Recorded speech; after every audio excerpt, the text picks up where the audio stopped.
Supo menilai perebutan gelar juara MotoGP 2023 takkan hanya didominasi 1-4 pembalap saja. Tetapi, ada sejumlah pembalap lain yang bisa memberi kejutan, salah satunya Jorge Martin.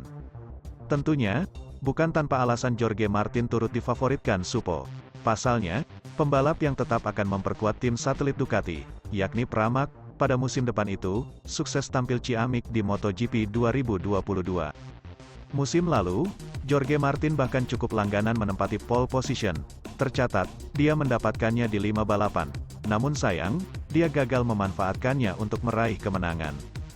Jorge Martin hanya bisa naik podium 4 kali pada musim lalu. Alhasil, dia finish di urutan ke-9 pada klasemen akhir MotoGP 2022. Meski masih ada kelemahan dalam penampilannya, Supo tetap yakin Jorge Martin bakal unjuk gigi di MotoGP 2023, sebab dia akan mendapat dukungan lebih lagi dari tim. Ducati memiliki tim yang sangat kuat, tidak hanya di tim pabrikan, tetapi juga di Pramac, ujar Supo, sebagaimana dikutip dari Paddock GP. Saya sangat percaya bahwa Jorge Martin adalah penantang gelar juara, sambungnya. Tentunya, prediksi Supo ini perlu diwaspadai lebih oleh Marc Marquez, sebab mereka bertekad merebut gelar juara musim depan. Selain Marquez, ada nama-nama seperti Fabio Quartararo hingga Francesco Bagnaia yang difavoritkan juara. Selain itu, sebelum bertolak ke Sepang untuk melakoni tes pramusim MotoGP 2023, Marquez muncul di program Viajando con Chester. Pembalap nomor 93 itu tak segan mengungkit berbagai topik pelik dalam karirnya. Kondisi fisiknya setelah crash di sirkuit Jerez, Juli tahun 2020, masih jadi topik menarik untuk dibahas. Patah humerus kanan yang makin parah karena memaksakan turun ke trek beberapa hari setelah balapan. Dampak tekadnya itu sangat panjang karena bukan saja tak bisa kembali ke performa sebelum kecelakaan, tapi juga mesti menjalani operasi 4 kali untuk memperbaiki posisi tulang.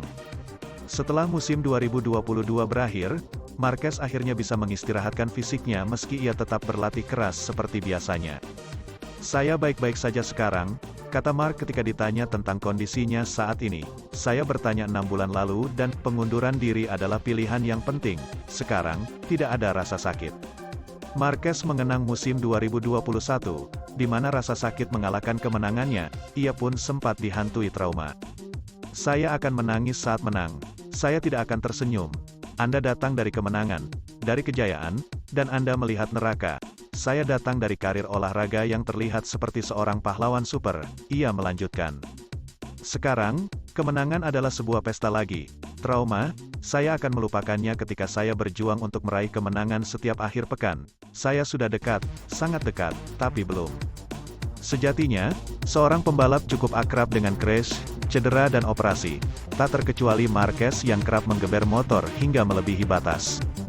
Saya pernah ditandu selama 5 musim dingin, kenangnya, menyoroti tahun-tahun ketika ia mengalami masalah pada kedua bahunya, 2018 dan 2019, demikian pula, ia juga mengingat episode diplopia yang berulang dalam 2 musim terakhir. Jika kepala saya terbentur, diplopia, itu bisa kembali, itu adalah cedera yang masih ada di sana. Risto ingin menyelidiki penyebab dari banyaknya kecelakaan yang terjadi, dan bertanya tentang faktor motor.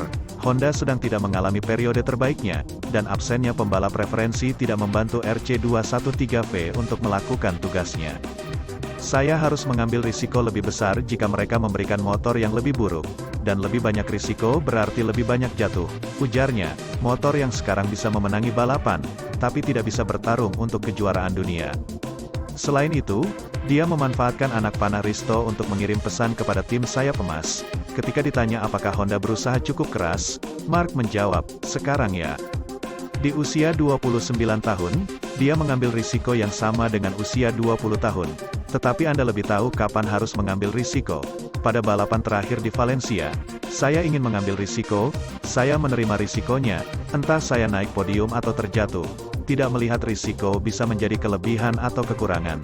Saya harus mendorong diri saya sendiri untuk melihat risikonya.